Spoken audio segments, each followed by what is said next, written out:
Raja Wali, ya, melintasi badai hidup. Saudara dan saya harus tahu, ya, kenapa badai itu ada di dunia.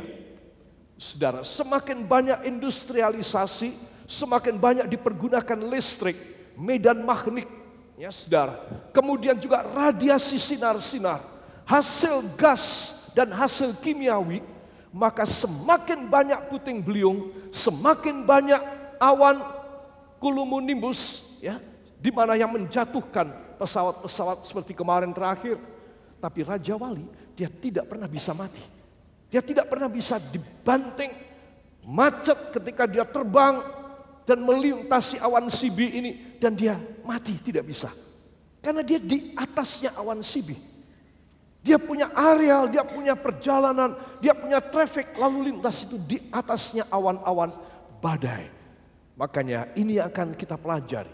Bukan burungnya, tetapi sifat-sifat Allah yang bagaikan burung Raja Wali yang luar biasa. Kita mau minta, Tuhan, Engkau berjanji untuk mendukung dan menggendong saya di atas sayap Raja Walimu, untuk dibawa datang kepadamu. Berarti sampai saya meninggal dunia, saya berada di atas sayap Raja Walimu. Amin. Katanya Tuhan, aku akan membawa kamu kepada diriku dengan sayap Raja Wali yang kukirim. Berarti sampai akhir hidup. Katakan, sampai akhir hidup saya digendong oleh Tuhan. Dan saya akan tiba di rumahnya dengan sayap Raja Walinya. Haleluya. Luar biasa. Para kekasih anak Tuhan itu adalah seorang yang 100% tergantung. 100% tergantung sama Tuhan. Dia tidak mengandalkan uangnya, dia tidak mengandalkan pengalaman, kekuatannya, kepintaran. Dia harus letakkan. Itu sebab kalau kita tidak mempunyai sayap Raja Wali, ya saudara, maka kita tidak bagai Raja Wali. Kita harus bagai Raja Wali untuk kita bisa mengalahkan setiap persoalan dalam hidup kita. Amin. Para kekasih, ayat ini kita akan baca dalam kitab Keluaran pasal yang ke-19 ayat yang keempat. 1, 2. Kamu sendiri telah melihat apa yang telah kulakukan kepada orang Mesir, dan bagaimana aku telah mendukung kamu di atas sayap Raja Wali dan membawa kamu kepadaku. Amin. Coba. Kamu sendiri telah melihat, kamu melihat 10 bencana yang aku berikan kepada orang-orang Mesir. Dari Firaun, raja mereka, sampai yang paling muda, bayi-bayi mereka. Aku menimpa mereka dengan hukuman. Tetapi kamu beda. Dan bagaimana aku telah mendukung kamu di atas sayap Raja Wali. Tuh lihat. Pada satu ayat ini ada 2 sejarah dari 2 bangsa yang hebat di dunia pada saat itu. Mesir dan Israel yang dibawa tinggi. Terbang tinggi bersama dengan dia. Ini dihancurkan, ini disiksa oleh Tuhan, ini dibawa datang, dimerdekakan, dibebaskan, dimasukkan pada tanah perjanjian yang berlimpah susu dan madunya. Saudara, itu sebab kalau kita melihat pada satu ayat ini, ada 2 sejarah dunia yang hebat. Anak-anak di sekolah mempelajarinya, saudara, tentang negeri Mesir yang begitu hebat, saudara, dan tentang Israel yang begitu radikal dan revolusioner. Saudara, kita melihat ini ada satu perbedaan. Sekarang saya dan Anda ada pada pertengahannya. Saya dan saudara ada pada peralihan. Aku tidak mau berjalan sendiri. Aku tidak mau berjuang sendiri. Aku mempunyai sayap Raja Wali. Dan dia yang mendukung aku, menggendong aku sampai aku masuk dalam kerajaannya. Itu sebab anak-anak Tuhan, ayat ini maknanya bagi sejarah dunia itu luar biasa. Termasuk bagi sejarah pribadi kita. Amin. Para kekasih, mari kita akan menengok berikutnya. Bagai Raja Wali melintasi badai hidup. Saudara, Raja Wali tidak terbang, kata terbang adalah flying, mengepakkan sayap. Dia hanya 2-3 kali kepak sayapnya, langsung dia melesat naik tinggi. Di sana, saudara, karena tekanan udara itu minim, ya, jantung paru-parunya hebat sekali, kuat. Di sana dia cuma melayang, ya, dia di sana cuma dan melayang tinggi. Itu dalam bahasa Inggris soaring, soaring. Dia sedang soar, dia sedang soar, dia cuma melayang aja. Dia mengubah sudut dari sayapnya. Dengan mengubahnya dia bisa memacu naik ke atas, bikin datar, dia lurus. Begini dia menukik, terus demikian. Saudara, dia tidak main begini. Banyak anak-anak Tuhan menjadi sekedar berusaha keras untuk terbang. Tetapi seorang Raja Wali, dia mengarahkan pada satu wilayah yang beda. Kenapa burung itu harus begini? Karena dia ada pada tekanan satu atmosfer. Kalau dia tidak begini, dia terhempas karena gaya gravitasi bumi. Tetapi karena Raja Wali, dia tidak mencari atmosfer. Dia mencari pada di atas atmosfer. Pada atmosfer yang tipis. Itu sebab dia cukup begini saja. Hanya membuat sudut pada sayapnya. Dan dia bisa kencang, dia bisa melambat, dia bisa naik lagi, atau dia bisa menurun lagi. Ketika saya masih remaja, saya ikut 2 pramuka biasa dan pramuka udara.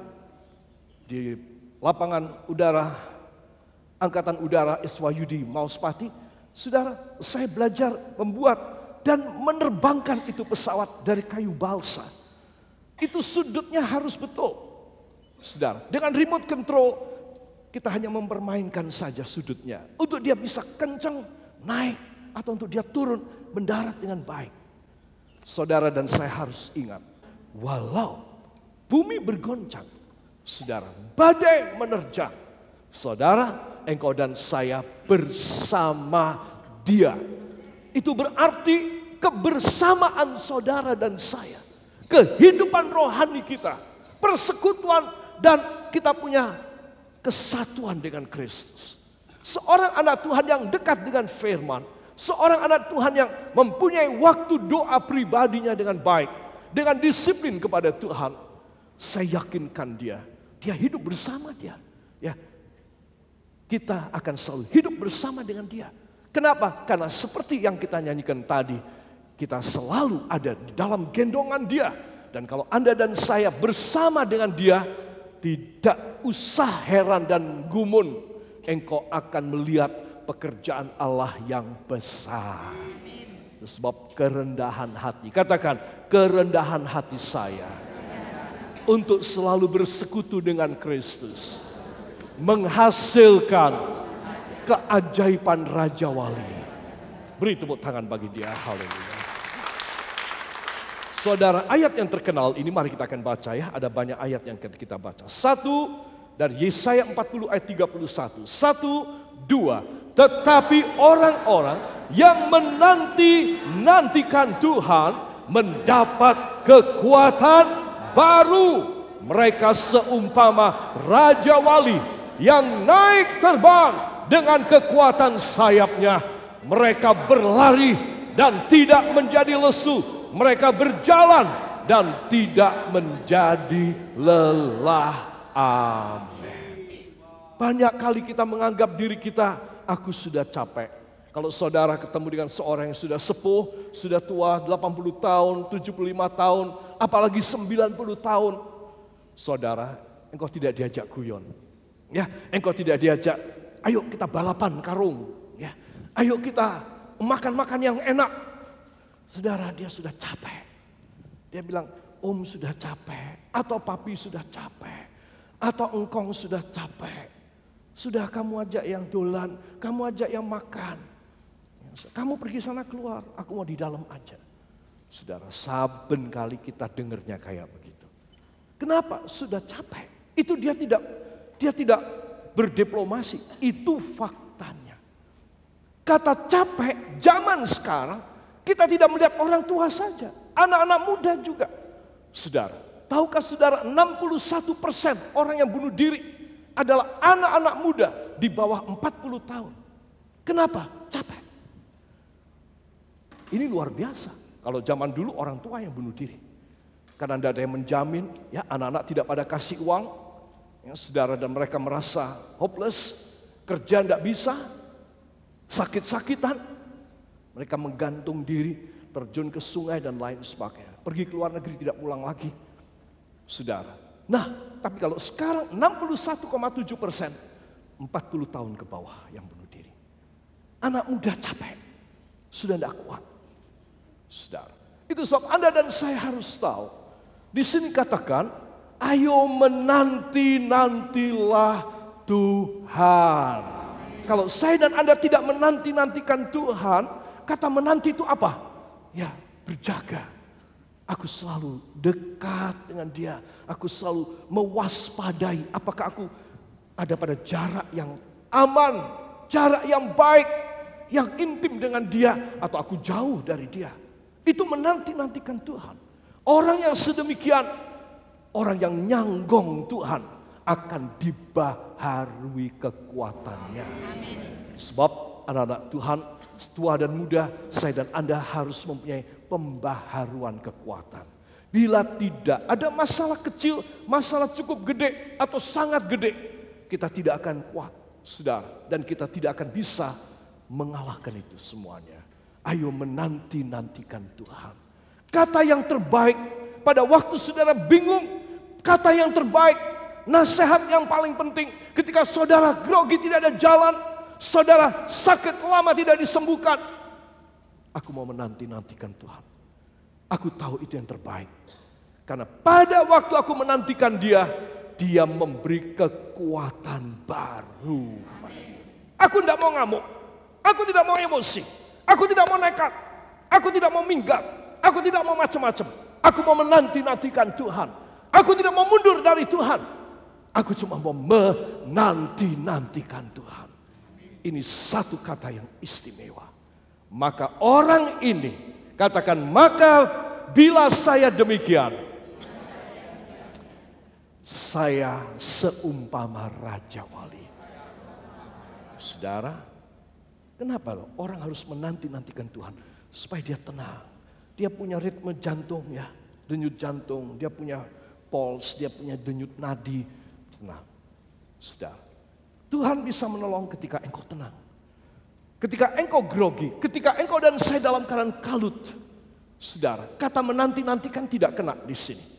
Pada waktu seseorang dia tenang di hadirat Tuhan. Dan dia menantikan dan dia bersabar. Tuhan, apapun yang terjadi, hamba cuma menanti engkau. Hamba tidak keburu nafsu. Hamba tidak emosional, hamba tidak akan meledak, tidak. Hamba akan tenang. Ketika hamba menantikan engkau, pastilah engkau menjadikan hamba seumpama Raja Wali yang naik terbang tinggi. Bosan menunggu? Pasti. Capek tidak sabaran? Pasti. Itu di situ ujian kita. Orang yang menanti-nantikan dia tidak akan bosan menanti. Dia tidak akan tidak sabaran. Dia tidak akan keburu nafsu. Orang yang menanti-nantikan Tuhan, dia akan membuang segala ego, hawa nafsunya. Aku mau buang semuanya. Aku percaya tahun ini Allah melakukan pekerjaan luar biasa. Apa artinya keuntungan yang begini besar? Kalau sampai aku tidak mendapat hanya karena aku keburu nafsu. Hanya karena aku tidak setia. Hanya karena aku tidak sabaran di hadirat Tuhan. Oh, aku tidak sebegitu bodoh. Aku mau tetap teguh. Orang mengatakan, kamu harus pakai cara begini. Kamu coba deh jalan begini. Kamu harus menempuh usaha begini. Tidak, engkau cuma menanti-nantikan dari Tuhan. Saudara, ini ujian.